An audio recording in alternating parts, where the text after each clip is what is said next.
Mesdames et messieurs, chers téléspectateurs, bonjour. Vous êtes très nombreux à nous suivre sur la télévision nationale. Merci de votre fidélité. Alors, sur nos différents programmes, le CHAN, comme vous le connaissez, le championnat d'Afrique des Nations 2024, délocalisé en cette année 2025, se poursuit sur la RTG. Alors, et cette compétition va se poursuivre jusqu'au soir du 30 août 2025, ce dimanche. Les équipes de la poule A en lice pour la dernière journée. Le programme, 2 matchs au rendez-vous au même moment à 12h temps universel. La RD Congo reçoit le Maroc et puis de l'autre côté, la Zambie sera opposée au pays hôte, le Kenya. Il ne reste plus que 3 nations dans cette poule pour 2 places. Oui, le Kenya est leader avec 7 points. Deuxième, le Maroc avec 6 points. La RD Congo est troisième avec 6 points également. Tandis que l'Angola et la Zambie sont éliminés dans ce groupe. Alors, pour parler de ces 2 matchs qui vont se jouer au même moment tout à l'heure, je suis avec Abdoul Hamid Bangoura. Bonjour et bienvenue. Bonjour Mahmoud, bonjour à tous ceux qui nous suivent sur la télévision nationale. Bien, et la poule A, c'est aujourd'hui la sentence dans cette poule. Il ne reste plus que 3 nations pour 2 places. Ça a été serré et ça va être serré jusqu'au bout. C'est les moments fatidiques du football que l'on aime. Après, parfois, on n'aime pas que le pays que l'on supporte soit quand même dans une situation comme ça. Mais voilà, c'est des moments des moments de plaisir que le football a à nous offrir. C'est une finale qui va se disputer entre la RDC et le Maroc. Celui qui l'emportera va forcément aller voir la suite de la compétition. Pour le Maroc, un nul, ça suffira, mais on sait que ça ne tient qu'à un fil. Parfois, jouer pour avoir un nul, ça peut être si compliqué que, voilà, au bout d'un moment, ça peut lâcher et vous faire éliminer. On verra bien si les Marocains vont jouer le coup à fond, chercher coûte que coûte à s'imposer, ou on verra s'ils chercheront juste à chercher ce match nul-là, histoire de se qualifier, peu importe la manière. Peu importe la manière, en tout cas, dans cette situation, ça va être très compliqué, surtout entre la RD Congo et le Maroc. Là, il faut forcément qu'il y ait un vainqueur. Voilà, et le Kenya peut jouer le nul pour se qualifier dans cette poule. Absolument. Le Kenya, ils ont un peu la tête reposée, j'ai envie de dire, parce qu'ils jouent face à une équipe de la Zambie déjà éliminée, qui n'a pratiquement rien à chercher. Peut-être ils vont jouer pour l'honneur. Alors que du côté de la RDC, voilà, la bataille est encore plus compliquée parce qu'une victoire est impérative pour eux. C'est là que tu te rends compte que voilà, les matchs, chaque match de la phase de poule avait une importance capitale. Oui, tout à fait. Aujourd'hui, le fait que le Maroc ait une meilleure différence de but occupe la meilleure place et c'est le Maroc qui se présente dans une configuration de se contenter d'un nul, alors que contrairement aux Congolais, eux, ils ont une obligation de s'imposer coûte que coûte. Je pense que voilà, ils ne viendront pas avec les mêmes motivations, les mêmes arguments, même dans le système. Peut-être on verra que ce n'est pas pareil. Les Congolais, ils doivent tout de suite attaquer et chercher à s'imposer coûte que coûte. Est-ce que vous pensez que le Congo a des arguments pour venir à bout de l'équipe du Maroc, qu'on a vu quand même très très brillante lors de sa première sortie? Bon, en toute évidence, d'un côté, j'ai envie de dire que ce n'est pas évident parce qu'on connaît la qualité du football marocain, on connaît la qualité de leur championnat, on connaît la qualité de leurs joueurs. Mais au-delà, on a vu aussi tout le sérieux qu'ils ont mis dans la préparation. C'est plus de 6 mois de préparation. Je pense que c'est l'équipe qui s'est le mieux préparée pour cette compétition, pour ce champ-là. Vous vous rappelez quand la Guinée est allée jouer en Côte d'Ivoire son match de qualification pour la Coupe du Monde? Oui. La Guinée, l'équipe a été logée dans le même hôtel que cette équipe locale du Maroc qui préparait en ce moment ce champ-là. Donc ils ont eu un temps de préparation assez large. Mais bon, de l'autre côté, j'ai aussi envie de dire qu'il y a de la place pour les Congolais parce que le Maroc, bien qu'étant bien préparé, est venu et s'est déjà incliné dans ce champ-là face au Kenya. Donc cela prouve à suffisance qu'il y a des failles, qu'il y a des points sur lesquels le Congo peut s'appuyer pour aller chercher la victoire. Maintenant, on verra s'ils exploitent ça au mieux ou s'ils ne le feront pas. En tout cas, il est clair que ce n'est pas impossible de battre le Maroc. Maintenant, l'adversaire en face, on verra de quoi ils sont capables. Mais on verra bien, la RD Congo qui dans cette poule avait commencé par une défaite, 1-0 face au Kenya. Ensuite, une victoire 2-0 contre la Zambie. Voilà, et cette équipe, la Congo aussi, avait battu l'Angola 2-0. Alors, notre consultant, Kamori Yakiti, qui est ancien international et puis actuel directeur sportif de la SAC Sigiri, vient de nous rejoindre. Kamori, bonjour et bienvenue. Bonjour Mourma, je m'excuse vraiment de péter léger retard. Ouais. Parce que cette émission, je la tiens vraiment à cœur. Ça, je le sais, à chaque fois, vous m'invitez. il faut que je fasse tout pour être là, quoi. Mais tout de suite, il y a eu quelques soucis. Non, excuse acceptée, ne vous inquiétez pas pour ça. Il y a d'autres membres qui m'appellent maintenant que je suis le parrain de l'émission. Ouais, d'accord. Je le prends. En tout cas, merci bien d'être là. Hein. Aujourd'hui, on a deux rendez-vous très importants. Ce match entre la RD Congo et le Maroc, et puis la Zambie qui va jouer contre le Kenya. Amine parlait de l'enjeu du match entre la RD Congo et le Maroc. Les Congolais qui ont besoin d'une victoire forcée pour passer en quart de finale. Moi, je dirais que les Marocains, non seulement ils savent jouer ces matchs pareils, et ils ont des joueurs vraiment qui jouent ces matchs à haute tension comme ça. Oui. Donc, surtout que c'est des Arabes, il suffiront tout de suite d'avoir un petit match nul. Et ils savent le faire quand même. Moi, je tiendrais que les Marocains, malgré cette fois-ci, ils n'ont pas dominé leur poule, sinon les années précédentes, ils dominaient carrément leur poule. Mais cette fois-ci, comme c'est le seul match, c'est des locaux. Et puis, ils ont aussi une Coupe d'Afrique à la maison à jouer. Parce qu'il y en a des joueurs ici qui vont postuler pour l'équipe nationale A. Donc, les joueurs, quand vous réunissez Wydad de Casablanca et Raja de Casablanca, ça ne peut que donner du feu tout de suite. Et ils ont eu quelques soucis dans leur poule, mais moi je pense qu'aujourd'hui, ce match qui est vraiment déterminant, les Marocains ils vont s'en sortir. En tout cas, on va voir tout ça. Ce groupe, on l'avait annoncé comme étant le groupe le plus compliqué, avec le Maroc qui a remporté 2 éditions, la RD Congo, pareil. Ce groupe-là a été un groupe très compliqué pour ces équipes-là. Absolument, parce qu'au-delà du fait que les 2 équipes à elles totalisent 4 titres, il faut aussi rappeler que de l'autre côté, il y avait l'Angola qui est voisin au Congo. Oui, tout à fait. C'était un derby. Il y a le pays organisateur, le Kenya. On connaît tout le travail que Benny McCarthy a abattu avec cette équipe, avec certains jeunes et des expérimentés. D'autres même sont rentrés dans le championnat kenyan, histoire de préparer ce champ-là. Donc voilà, les pronostics ne mentaient pas. C'était une poule, un groupe vraiment serré, et c'est ce qu'on a montré jusqu'au bout. La preuve, ça va se jouer sur une finale entre le Maroc et la RDC. Maintenant, j'ai quand même envie de dire que Kamroui évoquait le fait que le Maroc c'est assez talentueux, qu'ils ne dominent pas cette année leur poule. Oui, ça s'explique un petit peu parce que quand vous regardez la génération des Youssouf El Kabi, aujourd'hui, je pense qu'il y a quand même une petite baisse de niveau. C'était une époque où le Maroc venait 3 matchs, il y a 3 victoires déjà, ils sont tranquilles, ils commencent à préparer la suite de la compétition. Et au même moment, bon, j'ai envie de dire que c'est un peu de la chance pour eux parce que même au Congo, aujourd'hui, les clubs les plus historiques du Congo, le TP Mazembe, et ainsi de suite, ils sont un peu dans une sorte de baisse des formes. C'est pour ça que l'on constate que même en compétition africaine, le TP Mazembe, qui est quand même pourvoyeur de talent pour cette équipe du Congo, n'est pas dans le top de sa forme. Donc cela pèse un petit peu sur l'équipe du Congo. En tout cas, quand je regarde cette équipe congolaise, je regarde aussi l'équipe du Maroc, je dis que chacune d'elles n'est pas vraiment au top de sa forme. Tout à fait. De la forme dont comparativement aux autres éditions passées. Exactement. Oui. Et c'est pour ça que la qualité de jeu s'est un petit peu dégradée. Mais ça reste une finale, ça reste un match décisif. Voilà, chacune d'elles est capable de prendre le dessus. Je pense que ceux qui tiendront l'intensité et ceux qui sortiront du piège, parce qu'il a évoqué quelque chose qui est important, le style de jeu maghrébin, de gérer le match, casser le rythme de l'adversaire, casser le moral, ainsi de suite. Forcément, ils vont le faire ça. Si le Congolais réussissent à se sortir de ça, je pense qu'ils peuvent avoir une chance de passer. Est-ce que Kamroui, vous pensez que ça va être une option pour le Maroc de tout le temps casser le rythme, de ne pas jouer et laisser le ballon à l'adversaire jouer?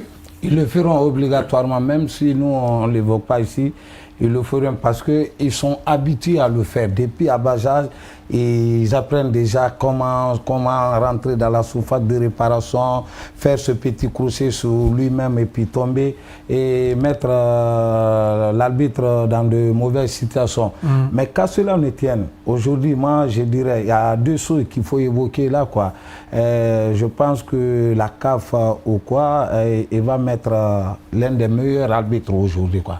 Parce que c'est un match décisif, il y a eu des autres matchs qui se sont joués en disant, mais chacune des équipes aujourd'hui ont besoin, Congo a impérativement besoin de victoire. Et Maroc aussi, elle a aussi la victoire, peut-être c'est bon, mais ils ont besoin d'un match nul. moi je vous dis que l'arbitrage doit être aujourd'hui vraiment très à la hauteur de ce match. Sinon, il peut se passer beaucoup de choses. Il peut se passer beaucoup de choses dedans, quoi. Comme il a dit mon confrère, les deux pays, ils sont pas au meilleur de leur forme. Certes, Congo, il y a longtemps que TP ne vienne pas titiller les grands de l'Afrique. Dans les compétitions interclubs, c'est un baisse de niveau. Hein. Mais tout récemment, quand même, le Maroc quand même était là, quoi. C'est pourquoi ils vont partir avec ce léger avantage, il faut le dire aussi, même s'ils n'ont pas des générations de El Kabi, mais il y a son petit frère aussi qui est en train de faire sa place dans cette équipe nationale marocaine. Je connais la mentalité des Marocains, j'ai joué avec eux pendant 5 ans. Je sais qu'ils feront tout aujourd'hui pour gagner. Surtout, ils vont pas aller pour faire un match nul. Hein. Ils vont aller pour gagner ce match. Et puis, ils auront les moins quand même. Parce que j'ai vu une équipe congolaise, peut-être aujourd'hui, ils vont lever un peu le niveau. Mais je les ai vus un peu moyennes depuis qu'il y a eu cette génération qui sont passées là, les Echak Méliac, depuis qu'ils sont passés là. Donc moi, je ne vois plus cette génération qui sont là vraiment à dominer toute l'Afrique. Cette fois-ci, je partirai avec les Marocains. Et c'est une équipe qui est faite pour jouer soit les demi-finales ou la finale au moins. Bien, alors ce match RD Congo-Maroc, tactiquement, à quoi peut-on s'attendre dans cette rencontre tactiquement, sachant que ces deux équipes ont deux styles différents dans le jeu? Je pense que côté marocain, déjà, ils vont chercher à user l'adversaire physiquement. Parce que, comme il l'a évoqué, le Congo que l'on a vu ces derniers temps, ils ont quand même des difficultés physiques. Donc je pense que c'est une des choses sur lesquelles le Maroc va s'appuyer. D'ailleurs, l'entraîneur du Congo évoquait le fait que voilà, il y a un défi physique au niveau de son équipe. Et je sais que les équipes maghrébines, ils ont quand même l'habitude de s'appuyer sur ça pour fatiguer les équipes subsahariennes. Donc je pense que ça va se jouer. Mais au-delà de ça aussi, je suis sûr que voilà, ils vont essayer de posséder coûte que coûte le ballon. Parce qu'ils savent que voilà, quand ils n'ont pas le ballon, ils peuvent s'exposer parfois à des situations qui peuvent eux aussi leur poser énormément de difficultés. Donc je pense que côté marocain, ça va se jouer sur ça. Et côté congolais, je n'ai aucun doute qu'ils vont essayer de jouer les coups à fond, surtout des coups de priorité, des contre-attaques, des centres. Parce qu'on a vu face à la Zambie, le Maroc était un petit peu fébrile sur les actions, les coups de priorité, les centres et même parfois des touches longues que la Zambie tentait d'exploiter face à cette équipe marocaine. D'ailleurs, je crois que le but zambien est venu sur une action comme ça à partir d'une touche. Donc je sais que les équipes, elles sont observatrices de toutes ces situations-là. Ils vont essayer d'en profiter pour poser des difficultés à l'équipe marocaine. Sinon, tactiquement, avec le ballon au sol, c'est pas évident de chercher des failles dans leur défense. Donc là où ils ont quelques difficultés, l'adversaire va essayer de taper là-dessus. Bien, Kakamori, votre avis, hein, tactiquement, comment cette rencontre va se jouer? Je sais que les Marocains ils partiront sur leur tactique à base, hein, les 4-3-3, parce que c'est des Arabes, ils maîtrisent vraiment ça. Comme il a dit M. Amidou, ils tenteront d'abord d'avoir le ballon. Durant la plus grande partie du match, ils vont avoir le ballon avec eux, tandis que les Congolais, et ils vont s'appuyer, comme il a dit, sur les coups de pied arrêtés, sur tout ce qui est... Et quand ils ont des occasions, il faut aller à fond. C'est aussi une équipe, hein, c'est aussi une équipe. Chacune des équipes joue sous sa vraie valeur. Hein, donc, on ne peut pas les dire aussi, ils vont avoir le ballon. Quand ils peuvent avoir le ballon durant tout le match, non, ils ne vont pas le faire. Par moment, ils vont laisser le ballon aux Marocains, les attendre. Et c'est les Arabes, les premières 15 minutes, quand ça ne va pas rentrer, ils vont commencer à s'agacer. Et les deuxièmes 15 ou 6 minutes, dès que les Congolais ils vont tenir les 30 minutes, là, ça va être compliqué pour les Marocains. Ils voudront tout de suite, dès qu'ils rentrent, qu'ils aient un but, quoi. S'il n'y a pas de but pendant 30 minutes, je sais qu'ils vont s'agacer. Et si les Congolais peuvent les tenir longtemps dans le match, je sais que ça va être aussi une option pour les Congolais. Aussi. Dans cette poule, c'est la dernière journée. Hein. L'autre match, c'est Kenya contre la Zambie. est-ce que le Kenya peut jouer tranquillement et puis la qualification est déjà acquise dans cette situation? Non, je pense pas. Je pense pas que le Kenya sera dans un calcul comme ça. Vous savez, la compétition, c'est un marathon. C'est vrai que les premiers objectifs, c'est de sortir des groupes. Oui. Mais dans la suite, on sait que aussi, il faut bien terminer pour prendre peut-être l'adversaire le plus léger possible. Donc, c'est comme ça qu'on gère les compétitions.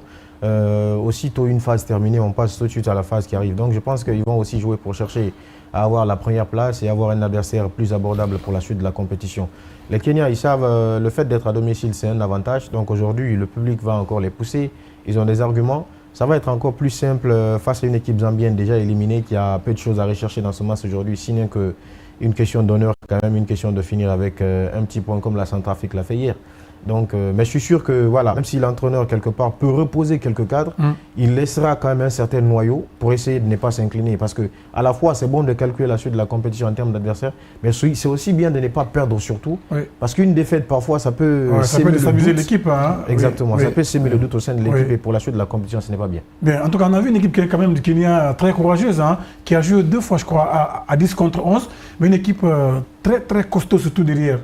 Oui, il y a trop d'engagement, il y a vraiment un excès d'engagement ce jeu. Mais moi, je les comprends, ils sont à la maison, c'est le public qui fait ça, qui joue de la sorte. Mais voyant cette équipe kenyane, moi, je ne pense pas qu'ils vont, même l'entraîneur, c'est des Africains, ils n'ont pas 50 matchs, ils n'ont pas 40 matchs dans les jambes. Ils peuvent jouer ça 3 jours, hein, ils peuvent jouer ça 3 jours s'ils sont bien préparés. Pour ça, même tourner son équipe, peut-être il fera quelques retouches, 2-3 personnes, mais il mettra son équipe éventuellement pour préparer les quarts de finale qui vont venir très vite. Quoi. Moi, j'ai vu vraiment une équipe kenyane très séduisante, hein, parce qu'ils sont bien dans tous les compartiments, ils mettent beaucoup de fougue dedans. C'est ce qui a manqué à d'autres équipes dans cette compétition. Si vous ne mettez pas l'impact, vous jouez sur vos valeurs, vous ne pouvez pas passer dans des matchs. Surtout, ils ont fait 2 fois à 10.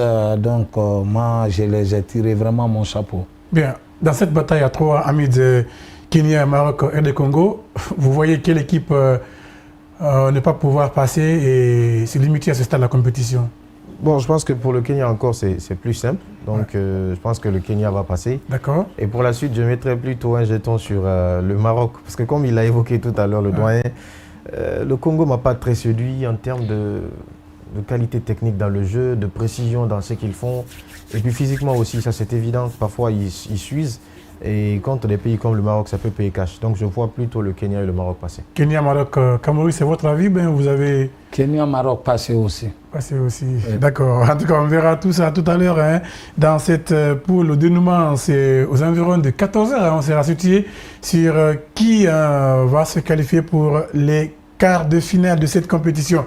On va partir du côté du Kenya pour suivre la première période du match entre la RD Congo et le Maroc. On sera là à la mi-temps pour le débrief de ces 2 rencontres. Voilà, même si la priorité c'est le match RD Congo contre le Maroc.